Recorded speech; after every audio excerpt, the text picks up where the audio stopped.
જય શ્રી કૃષ્ણ ફ્રેન્ડ્સ, આજે બનાવીશું નાયલોન પૌવામાંથી પાપડ પૌવા।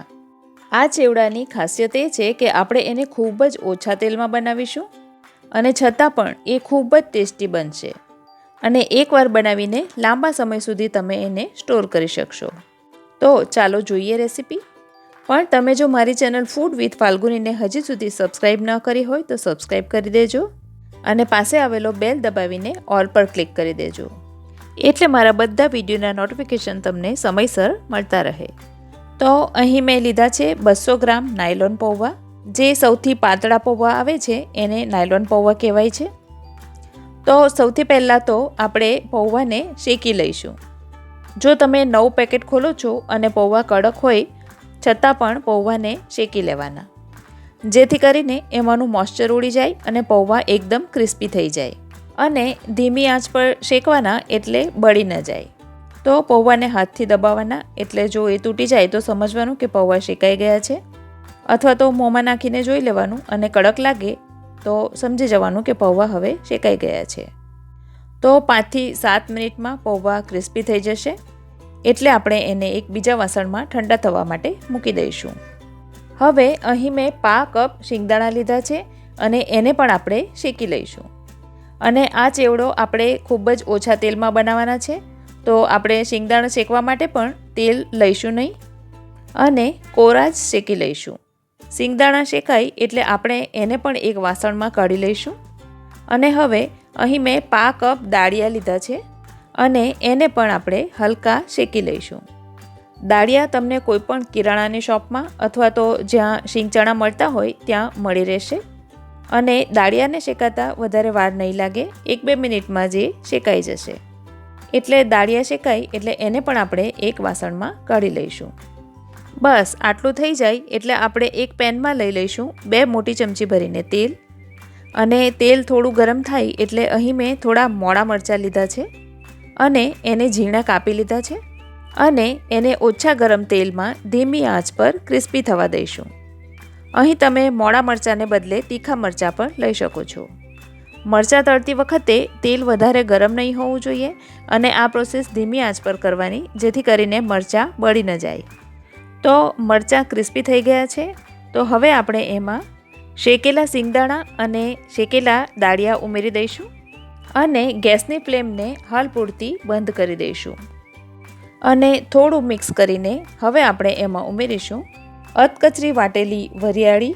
તો અહીં મેં 1 ચમચી વરિયાળી લીધી છે, તો એ ખાસ ઉમેરવાની ફ્રેન્ડ્સ, એનાથી ચેવડાનો સ્વાદ ખૂબ જ સરસ આવે છે।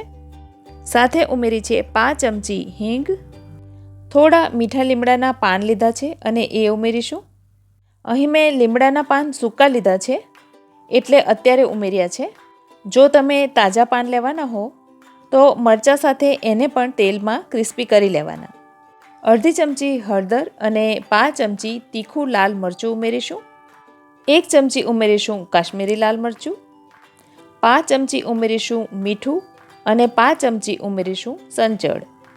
સંચળ ઉમેરવાથી એનો ચટપટો સ્વાદ ખૂબ જ સરસ આવે છે, તો સંચળ ખાસ ઉમેરજો। 1 ચમચી ઉમેરીશું આમચૂર પાવડર।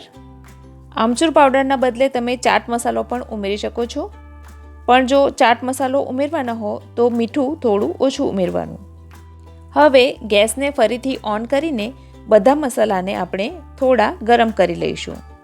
મસાલા હળવા ગરમ થાય અને મસાલાની સુગંધ આવે એટલે આપણે એમાં શેકેલા પૌવા ઉમેરી દઈશું અને બધા મસાલાને હળવે હળવેથી પૌવા સાથે મિક્સ કરી દઈશું।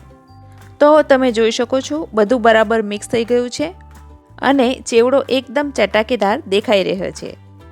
તો હવે ગેસની આંચ કરી દઈશું બંધ અને પૌવામાં 3 મોટી ચમચી ભરીને દળેલી ખાંડ ઉમેરીશું। જો તમને વધારે મીઠો ચેવડો પસંદ હોય તો 1 ચમચી ખાંડ વધારે પણ ઉમેરી શકાય। અને છેલ્લે અહીં મેં શેકેલા પાપડ લીધા છે। આપણે ચેવડો ઓછા તેલમાં બનાવી રહ્યા છે, તો પાપડ મેં અહીં શેકીને લીધા છે। તમે પાપડને તળીને પણ લઈ શકો છો અને પાપડના બહુ મોટા પણ નહીં અને બહુ નાના પણ નહીં એવા ટુકડા કરી લઈશું। તો અહીં મેં 2 મોટા અને 2 નાના એમ 4 પાપડ લીધા છે અને પાપડ મેં માઇક્રોવેવમાં શેક્યા છે એટલે ડાઘા વગરના દેખાય છે। તમે ગેસ પર પણ શેકી શકો છો. હવે છેલ્લે પાપડને આપણે ચેવડામાં ઉમેરી દઈશું અને ફરીથી બધું મિક્સ કરી દઈશું. અહીં એક વાતનું ખાસ ધ્યાન રાખવાનું કે જ્યારે તમે દળેલી ખાંડ ઉમેરો છો તો એ હંમેશા ઠંડા થયેલા પૌવામાં જ ઉમેરવાની, ગરમ પૌવામાં ક્યારેય નહીં ઉમેરવાની. તો તૈયાર છે ખાટો, મીઠો અને ચટપટો એવો પાપડ પૌવાનો ચેવડો. તમે એને એરટાઇટ ડબ્બામાં ભરીને મહિનાઓ સુધી સ્ટોર કરી શકો છો. તો મારી આ રેસીપી તમને કેવી લાગી મને કમેન્ટ કરીને જરૂરથી જણાવજો. અને ફરી મળીશું આવી જ એક નવી રેસીપી સાથે. ત્યાં સુધી મને રજા આપો. આવજો.